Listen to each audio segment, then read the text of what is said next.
I'm the world's greatest failure. And that's not self-deprecation. I really mean it. Like, I am extraordinarily adept at failing and then learning from those failures and moving forward with whatever alchemy is available to me. Until you've failed, you have no idea what you're capable of. There's failure where, oh, I fell off the horse and I got to get back up. And then there's failure where I ran so hard my legs broke and I couldn't run any further. And is it sad that I can't run any further? Yeah, but is there something noble about knowing exactly how far I can run? I had this really amazing opportunity. I just poured myself into reading and learning, and I found my dad's old Tony Robbins tapes, and I just decided I didn't want to be like that anymore. I have a portfolio of about 12 businesses right now, most of which are functional and profitable. And if you look at me, number one, I'm not stressed out, I'm not overwhelmed, and I'm wildly more successful than I deserve to be. And it's All right, welcome back to the Amazing Marketing Show. I am your host, Dmitry Smirnov, here with my co-host, Chris Gray. Chris, what's going on? Dmitry, what up?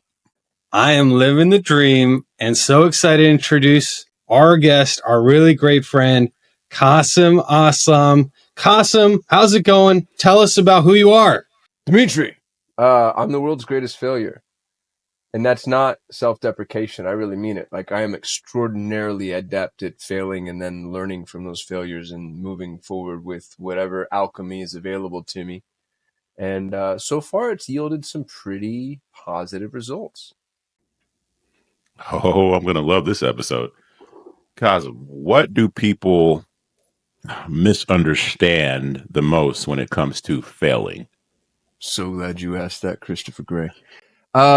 Failing is, I think, and I'm not a scientist or a biologist or, yeah, I'm a high school dropout, really, if you go far enough back. So everything that I'm going to say is my very uninformed opinion. That stated, there's anthropological trauma built into the human psyche as it pertains to failure that is an existential crisis, right? So like when a human failed in the past, it meant a myriad of things that almost all equate to death, which isn't even worst case. It's not even your death. It's the death of your children, the death of your village, the death of people that you love. So all failure on a long enough timeline looking back was death and pain and hardship. And so we have this, like this gene coded conditioning to avoid failure at all costs. And what's interesting about it is we've actually outrun death along most levels of analysis, right? Like if you live in the Western world, I'm using the Western world because I don't even know why we call it that. If you lived in the emerged world, Well, everything is west of something. Everything's west. That's exactly, that's, yeah. The people that say that don't understand globes. It's like, if you live in the emerged world, there's nothing that can kill you. You'll eat basically no matter what, unless you just decide to lie down and die, right? So you'll eat, you'll probably stay sheltered even. There's nothing that can kill you. So the response to failure is massively over-indexed and over-engineered. And now often failure means ego death, which in so many instances, and as many great writers have said, they're basically the same thing. Death and ego death, or we look at as more or less pari passu for reasons, again, that I don't understand because I'm a dropout. But when you start to really pay attention to what failure actually costs you, especially from an entrepreneurial perspective where you can manage your downside risk, there's, I hesitate to say there's no damage, but there's no existential damage. There's no long-term damage when you've managed your downside risk appropriately. And what you gather from failure, the fruit of that tree, is the most valuable thing that you'll ever experience in your life. So saith everybody who's ever accomplished anything great. Everybody that you read, all of the titans, say, I learn more from my failures than my successes, obviously. So why not engineer failure into the mechanism that you're using to build out your decision-making framework. And I'm not saying go out there and jump into the freeway, right? Like that's not failure, that's stupidity. But if you don't fail, one, you don't allow yourself the opportunity to learn and grow, because learning and growth come from failure. There's this really cool book called The Talent Code, and it talks about the gray matter developed in your brain when you're learning doesn't actually develop until you've gone beyond the precipice of your capabilities, which is I think a technical definition of failure, if not the technical definition of failure. So you have to fail in order to learn and grow. That's number one. Number two, and maybe more interesting, is until you've failed, you have no idea what you're capable of. And what a horribly sad life to come to the end and have gas in the tank. Like, it's very, very few things I can think of that are more devastating. To just not know I could have gone a little further. Or even worse, to know and not have done it. And so, and I would term that true failure. There's failure where, oh, I fell off the horse and I got to get back up. And then there's failure where I ran so hard my legs broke and I couldn't run any further. And is it sad that I can't run any further? Yeah. But is there something noble about knowing exactly how far I can run? Especially when the human experiment is a collective one and every person is allowed the opportunity to pick up the torch from where the last person dropped it. And as we're progressing this experiment of ours, the further you can run, the further you're moving somebody else's, your finish line became their starting point. And so, like, dear God in heaven, go fail at everything. If you're afraid to be on stage, go get up on stage. If you're afraid to run a podcast, go run a podcast. You're afraid to start a business, afraid to get married, afraid to have kids. Like, there's so many noble endeavors that can only come from being willing to fail. And then I think the unspoken prerequisite there is, and then doing what needs to be done in order to alchemize failure. But I think the type of person that could integrate failure as a methodology knows that without me having to say it, right? But I offer it because there's a skeptic out there that's like, oh, okay, let's just go out and, fall flat on our face and then we're all just going to die. And on an evolutionary timeline, humanity ends. It's like, well, no, I think you're being hyperbolic with the framework that I'm offering. I don't see people who index towards failure not alchemizing that failure. They're incapable of it, right? Because they're the type of person that sees the opportunity in the endeavor. So I'll pause there. How did I do? Oh, that's so good. All right, guys, for y'all listening, anytime I get in a room with Dimitri and Kasim, I feel like the dumbest person in the room. I do That's see because you I get am. erect more often than not. Like, it's flattering for me. Well, it just means I'm in the right room at the end of the day.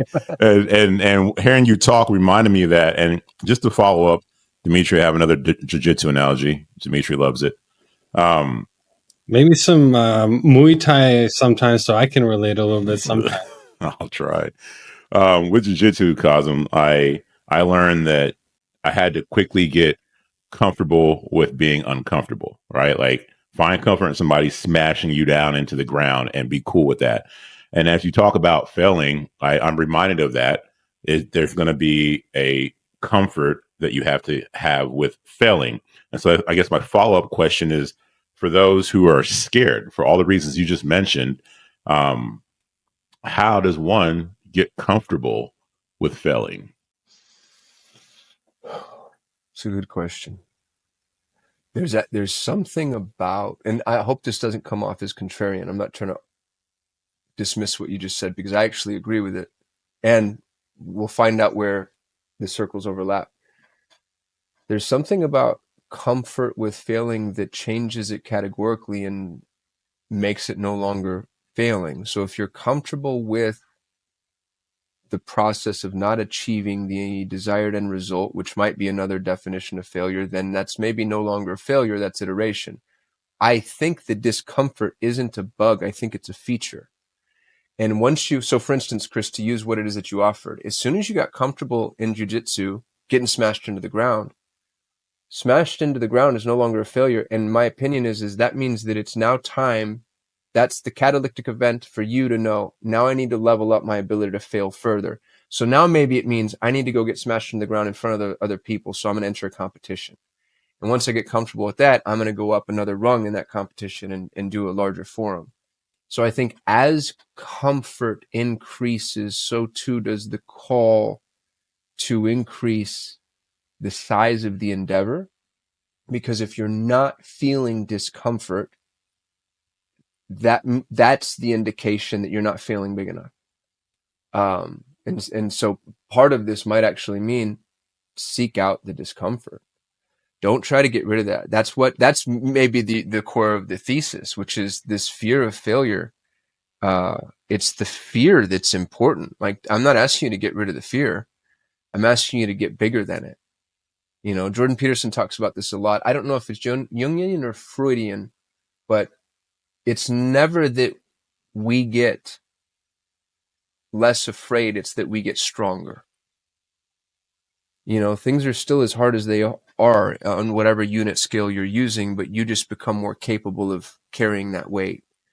And then you should seek out more discomfort to evoke the same human again. Jordan Peterson says that the purpose of life is to carry as much weight as you possibly can, which is the Christian metaphor would be to carry the cross, and then to cultivate yourself so that you can carry more weight. And when I first heard that, it was so catastrophically depressing. And then when I spent more time with it, it was so inspiring. Because what else are we going to do? You know, there's only so many Muay Thais by the beach. Mai Tais? Muay Thai is the fighting technique. To you Yeah. it is. It's all a drink to me, Demetria. I love that quote though. Is what do we have better to do anyway than to just take? I think that's why a lot of people, especially top performers, they can't really go on vacation because they're like, well, this was a nice break, but I gotta put more weight on the back because that's what I'm here to do. Two things that you said that really resonated with me. One, I really like the whole lineage aspect of things. I mean, you mentioned person to person, you pick up where somebody else left off. To me, I like to look at it in a lineage way, especially with my grandma passing away recently. And I did a lot of thinking through of what I am picking up based on what she put down and where she started. And it's this whole process and it's generational, which is kind of neat, and I think we lost a lot of that in modern times, whereas before it used to all be about what the family was, and there's pros and cons to that. But, and I don't know if you can comment on that in a second. I want to talk about how, I don't know if you know this or not, but our most popular segment on this podcast, it relates so perfectly to what you just said. And it's the man in the arena quote by Theodore Roosevelt. Bro, yeah, that's a top 10 for sure. Well, I mean, I think it's saying that you have to get up and fail. So I'm going to read the quote out a little bit more than usual. It's not the critic who counts, nor the man who points out how the strong man stumbles. ... The credit belongs to the man who is in the arena, whose face is marred by dust and sweat and blood, who strives valiantly, who errs, who comes short again and again. So to me, that's like, you got to fail. That's just what you were talking about. And I think you nailed it. You talked about the man in the arena quote. So I want to ask you about what was your man in the arena situation where like something in life you tried, you failed, you got your face punched, you maybe even something that broke you. Tell us about that. I started my first business when I was 19, turning 20. And I was in a right place, right time situation with the right person. I had a mentor that basically fed me work. And I was obsessed with money. I was, I'm using air quotes, right? Because I was a poor kid and I always thought money was going to make me happy. And so at 20 years old, I'm getting large 5-figure contracts to do software development and I'm outsourcing it. So, I take a check for 50 grand and I'd outsource it to a firm in Pakistan and I'd pay them 10. And that's, for a kid to do that on an iterative basis, was pretty significant. And, I thought I did it. I thought I made it and I thought it was easy. And I bought a house on the hill. It's 3 times as big as any house I would have ever needed at the time. I bought, what I would term as an obnoxious car at auction. I always picked up the check, and I made, when you have a little bit of money, they give you a lot of credit. So I made some really horrible decisions. And then the banking system collapsed and my clients were banks. And I suddenly found out that I wasn't going to get paid some pretty significant receivables, and everything fell apart around me. I lost my house to foreclosure, my car to repossession. I was multi six figures in debt. I ended up living in an apartment building that I could only afford. It was a $150 application fee that I didn't have. I borrowed it. And to say borrow is funny because I just asked for it and somebody gave me $150. And they were screwed at the time too. They're like, dude, this is, this is about as much as I've ever got for you. And I got 3 months free because I signed an 18-month lease. And my brother at the time was struggling with addiction. And so he and his girlfriend lived with me with their 2 dogs, but because they were both addicts, it was effectively a heroin den. There's piss and shit all over the apartment. I can't pay rent. I'm the only income earner, potential income earner in this place. And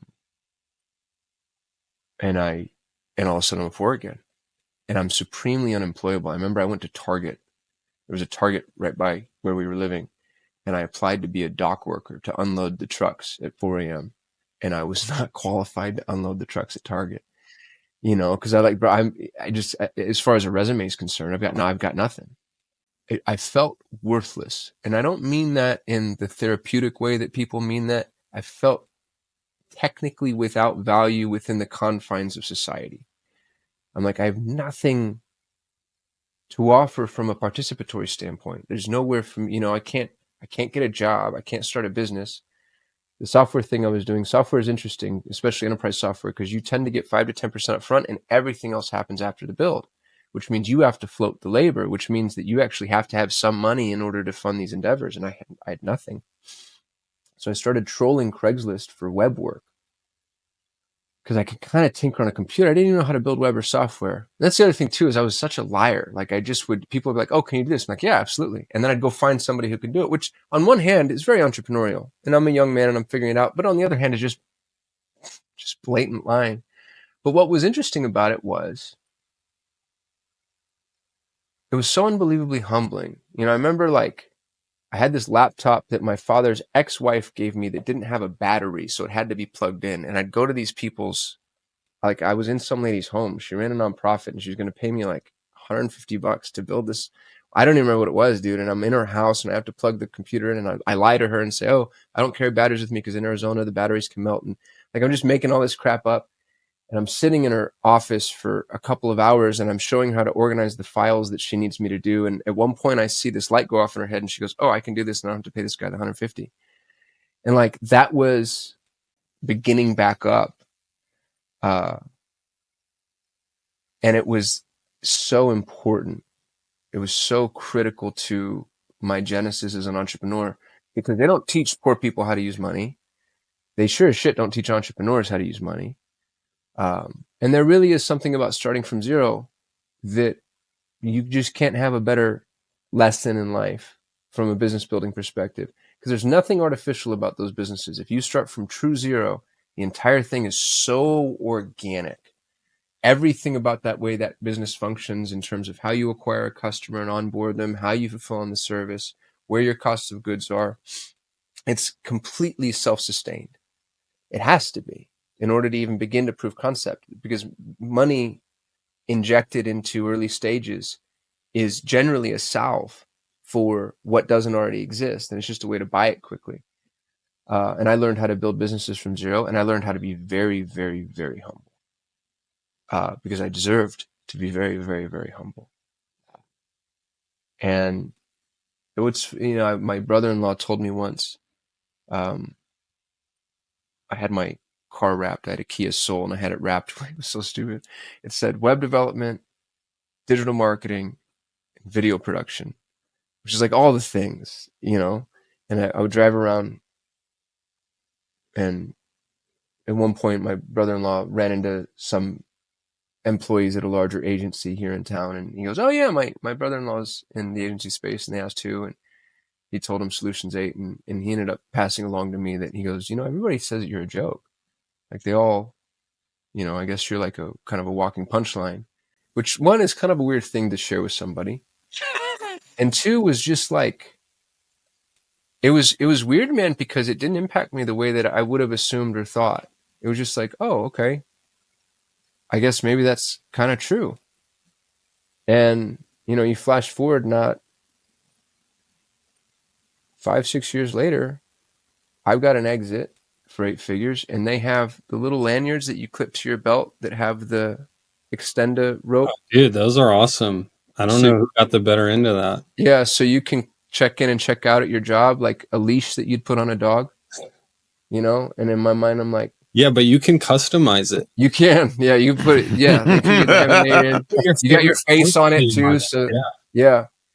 And do you have one of those? I mean, seriously, I could get one if I wanted. Yeah, but that's that. They were the detractors, and there were quite a few of those in my life. People that, for whatever reason, just didn't.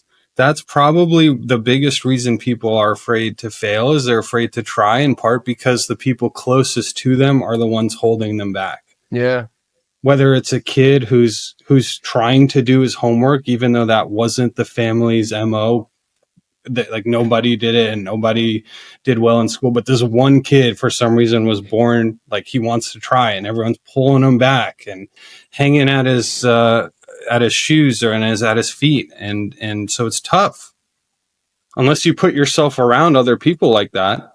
I mean, I know you're big into masterminds, so that's probably something. Yeah, and dude, I actually might not be as big into masterminds as you think anymore. I think that masterminds are an amazing launching pad. And then what I've noticed recently, and this is coming from somebody who owns a mastermind, is people can use them to hide.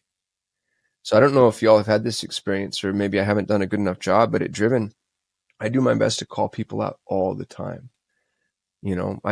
2 events ago, actually, my partners pulled me aside and they're like, hey, why don't you ease up on that a little bit? Because I told people, I was like, if you're not going big, get the fuck out. Get out.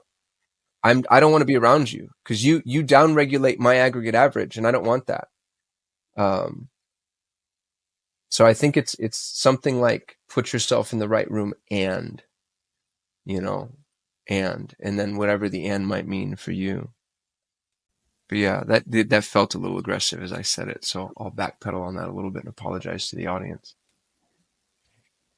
By the way, that was one of my favorite moments of Driven, and me and Dimitri talked about that extensively, I think, that day, for whatever that's worth to you. What's funny is right after that, we lost some members. There's probably more to that. Yeah. Anyways,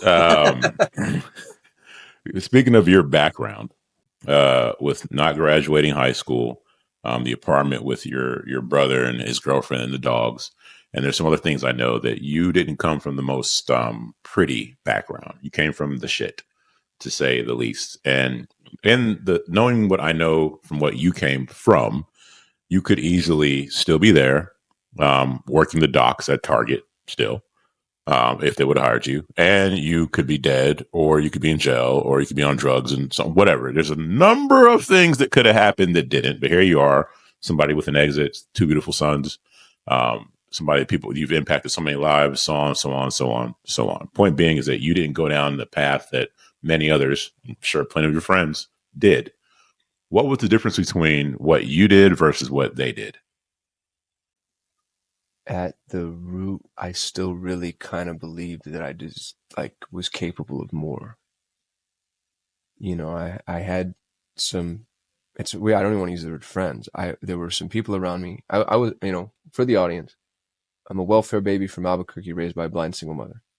And Albuquerque's a shithole. Just, one of the highest crime rates in the nation per capita. UNM has the highest rape rate. They have the highest teen gang involvement rate. It's horrible. And it would. At one point, I ended up, when I moved out at 17, I'm in this apartment. There's this ex-con that came for a house party and just never left, living with me and my cousin, which was very Albuquerque. Like, people, come over to crash all the time. Everybody's very transient. And that's when things got real for me, because up until that point, everything I had done was very childish. It was a lot of like petty thief and vandalism. And then here comes this person who really knows how to, extract value from the environment around you in meaningful ways, let's say. And the thing that I found out about those people, because there's a certain archetype that's that way, is they really, really, really do not believe there's anything better. Like they truly do not believe there is a light or a, another side. And man, that's, gosh, it leads immediately to nihilism. And they want to hurt just to cause pain. And they'll, I mean, they take because they want it, but I can't tell you the number of times, even when there was nothing to profit from, we would end up damaging something, hurting somebody for no reason other than that is the nihilistic tendencies and behaviors lend themselves to that exact behavior for obvious reasons. I actually don't even think it needs to be explained. I think if you allow yourself to sit in that long enough, that's about where your mind goes, sadly. And I still kind of thought the whole time, I was really depressed about it, but I thought the whole time, I was like, man, I feel like, and for me, it was resentment. It was like, man, if I was born somewhere else, if I had different parents, if I had a different environment, if I had a different race, if Albuquerque was very racially segregated in ways that are hard to describe, and I don't have a race, which is hard. Like to have a race would have been, you do literally pick one, but just feeling like this gray man that didn't really fit in anywhere, that was hard. And so I just blamed my circumstances and my environment and my background. And I still kind of felt like there was hope. You know what I mean? Like in a weird, very immature, complete lack of responsibility and accountability way, I still felt like there's still hope. And so many people around me, and this to me too, and I actually think it's pretty consistent with people in that type of environment, they didn't have hope. And as I'm saying this, I feel so Pollyanna, man, but I think hope is so important. You know what I mean? I think it's such an important element to what can animate us. And I still had something like a hope that things could be better. And I also lucked out. I didn't know my father very well. He was a transient element in my life for most of my childhood. But I had someone to call. I called my dad. I was walking around with a gun, which I'd stolen from a car, because we used to do what's called car hopping, which if y'all wanted to talk about the fastest ways to make money illegitimately, we can go right into that, because I split test all of it.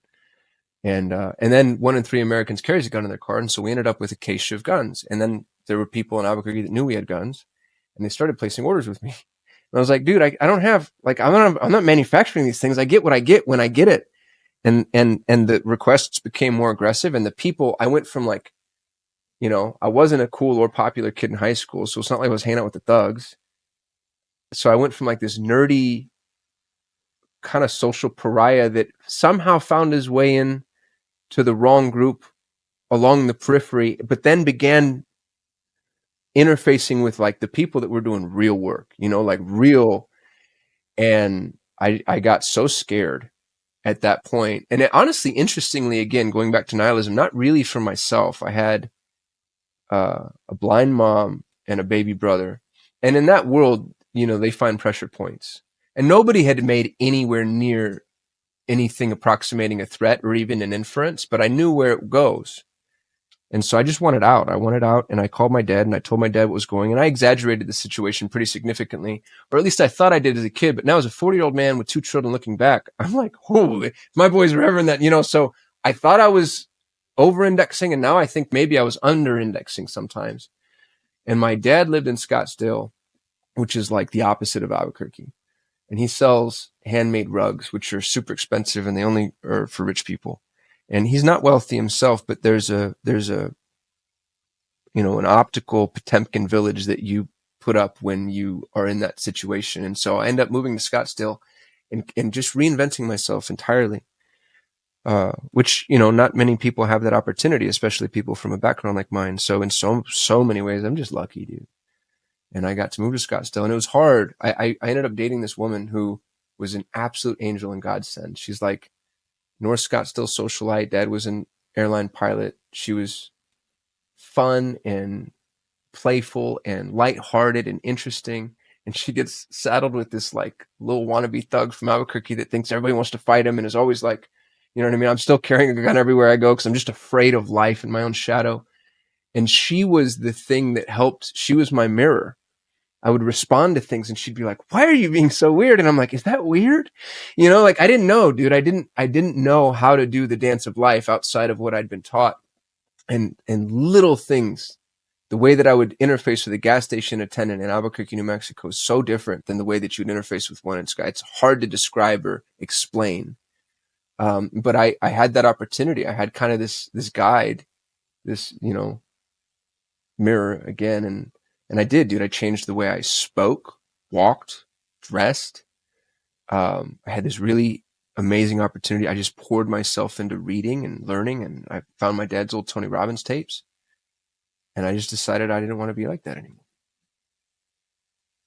And not every, my baby brother did 6 years on a 4-yard, you know, because I basically built this environment, turned total coward, left him in it, which might be the worst thing I've ever done.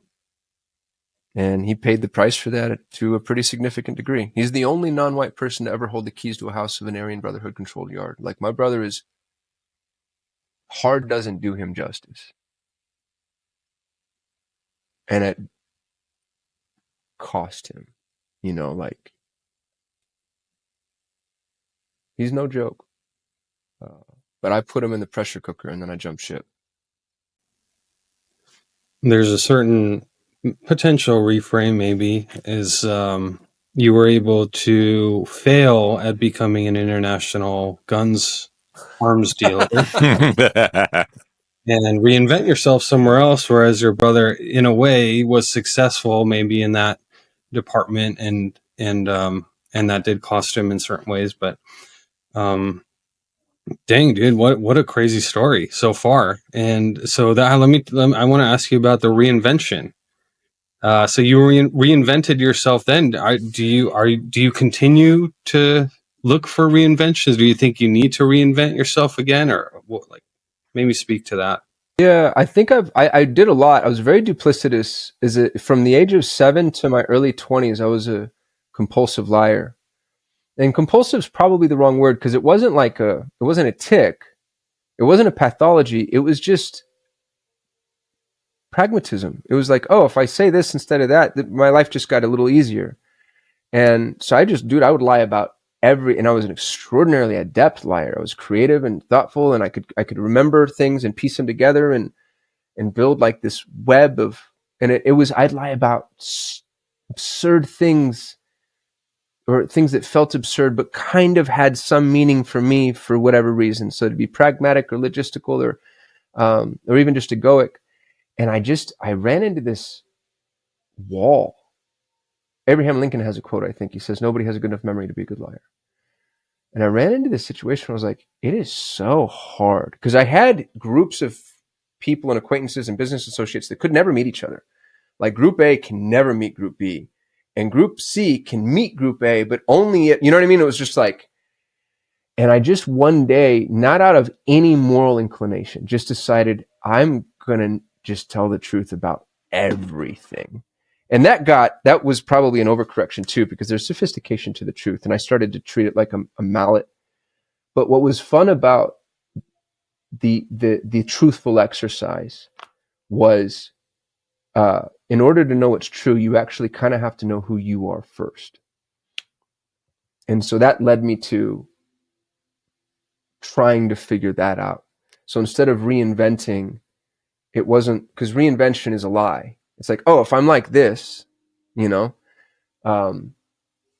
now it's more like, well, who am I really? Like, what do I want from me and of me? And we have a all mutual friend, Christine Marie, who founded Knowing, and she's maybe been the most powerful force for me as far as that endeavor is concerned. Because she asks me all the time, well, what do you want? And it's such a weird question, dude, because more often than not, I'm like, I don't know. You know what I mean? Like, I want somebody to tell me what they want so I can conform and I can be that. And And so I don't think I'm after reinvention. I'm after knowing. And then from knowing, I want to build. And so maybe that'll look from the outside looking in, it'll look like reinvention, but it won't be. It'll be adherence to that which is most true at my nucleic core. And so, will it be a change agent? Yes. But, hopefully towards something that's closer to the eternal. So I think we all have that in us, like there's an internal essence to you that's worthy of calling out into the forum that is existence. Speaking of that internal essence, Cosm, you put me onto a book called The Kabbalion. And in the Kabbalion, it talks about the all. And then as I read certain books or I get deeper into presence and so on and so forth, that concept keeps coming up. Different forms, different fashions, even in the Bhagavad Gita, there's forms of the all. So when I ask you, I'll just ask you, when I say, what is the all? What is that to Cosm? What does that mean? How would you explain it to somebody who just doesn't know what the hell we're talking about? I don't think we're supposed to know. I think the Kabbalion has, I think there's the 7 rules of the Hermetica or the 11. I'm new to I it. want to say so. Yeah, I want to say 7 too. The one that I'm willing to get dogmatic about is the one that you're referring to. And it says all is in the all. And the all is in all. And so it's this fun image of like this, like if you close your eyes and really think about it, it's like this 3-dimensional infinity symbol that sort of eats itself and then births itself. And if I were to do my best to describe that in words that are accessible to us, it will already repel whatever portion of the audience has preconceived notions around these words. So forgive the semantic indexing, and I ask you to suspend its belief and maybe substitute your own jargon and or nomenclature for whatever resonates. But I use the word God because I was raised Southern Baptist, and God to me is the easiest evocation. We are all splinters of God. All of us are thoughts in the mind of God, basically. And God is in all of us. And I think both of those are literal truths. And it's interesting. I think religion gets the literal and the metaphor mixed. And I'll be really offensive. I was raised Christian and I was beat to death with the Bible. It was an abusive experience for me, especially the Baptists. I have very little respect for evangelical Christian theology. I have so much respect for Christianity as a mythos. And here's why. Evangelical Christianity, in my experience, literalizes that which should be a metaphor and takes that which should be literal and turns it into a metaphor. So they flip it. They do it wrong. So their insistence that these things happened from Adam and Eve to Noah's Ark to Jesus. What's funny about it in my mind is they're stronger and more powerful as a metaphor. Because if they actually happened, a literal event is a happenstance. It's almost by definition a coincidence. It's just the intersections of time and space meeting to produce something. The metaphor, the fact that Jesus reappears in almost every single religion in one way or another, the dying and resurrecting God that died for our sins, that's a splinter of God, that's born of a virgin in some instances, which I actually think is the sacrifice of the divine feminine, to be honest with you. But the fact that Jesus is this repetitious figure, the church has officially said that that's embedded by Satan in order to confuse us. And I think that's absurd. I think what's more amazing is this story, this metaphor lives in everybody's psyche and can't stop reemerging. That's extraordinary. That's like, you could think about that for 1,000,000 years and still never fully grasp just the value of that. But then to insist that it's literal, I'm like, you're actually doing it an injustice. And Jordan Peterson talks about this. Jordan Peterson goes, I hope that there's a point in the universe where the figurative and the literal touch. And so maybe, but who gives a shit? It doesn't matter, because the fact that it did or did not happen is irrelevant to the value of the metaphor. And if you think about Jesus specifically, Jesus only spoke in parables ever. Find me a literal statement from Jesus. Jesus only spoke in parables. Why would the most parabolic teaching of almost any theological substructure be literal. You know what I mean? It's like you're getting the meta exercise wrong. And then they take all the things like God is in us and they make that a metaphor. And it becomes blasphemous to think that you're a splinter of God, or you are of God, or you are God having a human experience. And so they take all things that are literal and they turn it into a metaphor, and all things that are metaphor and they turn it literal, and then they attack you with it, you know, and it becomes so poisonous. And it's not just the Christians. I don't want to pick on them. They're easy. You know why the Christians are easiest to pick on? Because they're the closest to having it right.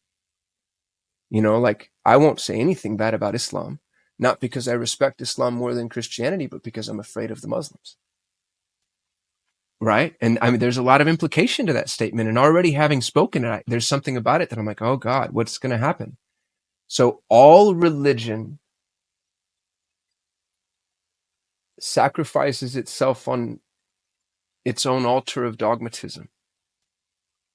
But if you're willing to really begin to look at what unifies everything, and to bring maybe this conversation full circle, the thing that I think I have that it really has been a benefit, because I didn't have a race and I didn't have a heritage and I didn't have a background. My mother's mother is a Hungarian Jew. My mother's father is hardcore Southern Baptist that dates all the way back to the deep South, pre-1600s, slave owner, Civil War, Confederates should have won, Americans. And my father is a Pakistani Muslim who was born in a mud hut and built himself up to be a general. And so I have like a taste of all things Abrahamic. I'm missing the East entirely, and I'd love to maybe increase my exposure to it. But I think that helped me extract myself from what feels like the core echo chamber and look at these things in as much as a human can be objective. And the idea of objectivity is so stupid because it negates existence, right? Like you can't be objective and exist by definition. So I'm so sorry. I just attacked all religion and probably offended everybody. Well, the best thing about that is everyone can also check out our religion, the surprising truth about religion and marketing, which Chris and I did a little while ago, a little bit of show about that. So you're speaking, I mean, you're talking our language, Kasim. I love it. I think we scheduled like a 4-hour podcast in 40 minutes. So we kind of, and I mean, at least for me and Chris, I want you to get a word in here too, because I know we got to run here, but you talked about like the two fingers meeting that reminded me of the literal and the figurative, and or the metaphor and the literal. And that was kind of Michelangelo's creation of Adam painting kind of appearing to me. And regarding the East, Eastern philosophies, I think Taoism has a lot of that in it, with the yin and the yang and this duality of things. So, you know, it seems like you've got that part too, Kasim, in your thinking. I do want to give a quick shout out to Christine Marie, who we also had on the show, super intelligent on emotional intelligence. And that was a terrific show, which we'll link here as well. We adore her. Chris, get a word in before we do a little outro. This will be really quick, guys. And when whoever's watching this, I think one of the things that's helped change my life is the people I surround myself with, and to be on this call with Kasim and Dimitri. These two men have edified me and changed me in ways I can't even begin to explain. You listen to me and Dimitri, you can get it. You obviously listen to Kasim, you can get it. And so there was a lot happening in this show, but the one thing I'd like to impart to anybody who cares to listen is be cognizant of the 5 people you surround yourself with and share energy with, because man, it will change you. And Kasim and Dimitri, thank you guys for the change you've formulated over me in the last 2 to 3 years. I love both you dudes for whatever it's worth. Kind of weird how y'all found the way, in my perspective, because there's no objectivity, is you found your way into my life in this like kind of roundabout, and then you both just sort of stuck around, you know what I mean, which is really cool for me. And since then, it's just, I feel like every time we meet, it like builds this, whatever it is that we have together, you know, like the orb sort of grows and strengthens. So this was just another example of that. I completely agree with that. And I love you guys both too. Before we get Kasim out of here, I mean, we are the Amazing Marketing Show after all. Kasim is talking about marketing at all, did we? Well, no, well, actually we did. And we talked about how everything is marketing and marketing is in everything. Kind of what we were saying, God is in everything. Maybe marketing is God. Just kidding.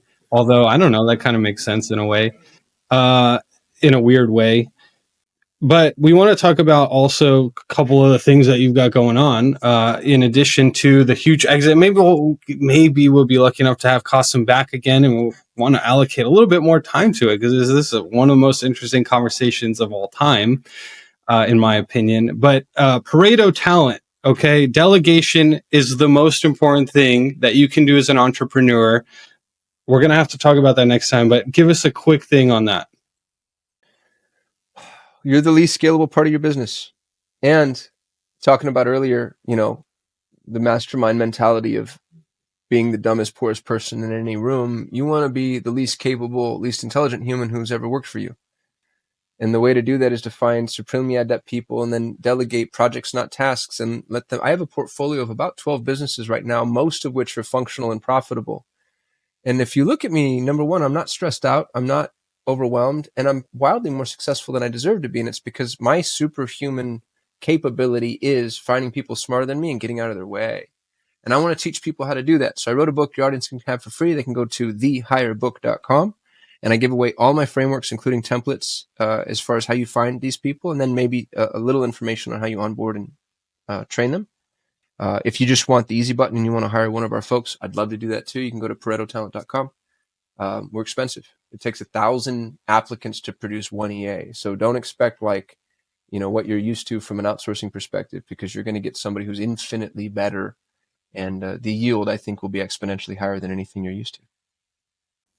Yeah, one of the greatest things you could do is hire one of his EAs. But I will tell you that everyone I've hired in the last 2 years is based on Kasim's framework. I know Chris Gray says the same thing. So Chris Gray runs around teaching my framework now, dude. He's just he's taken it, made it better.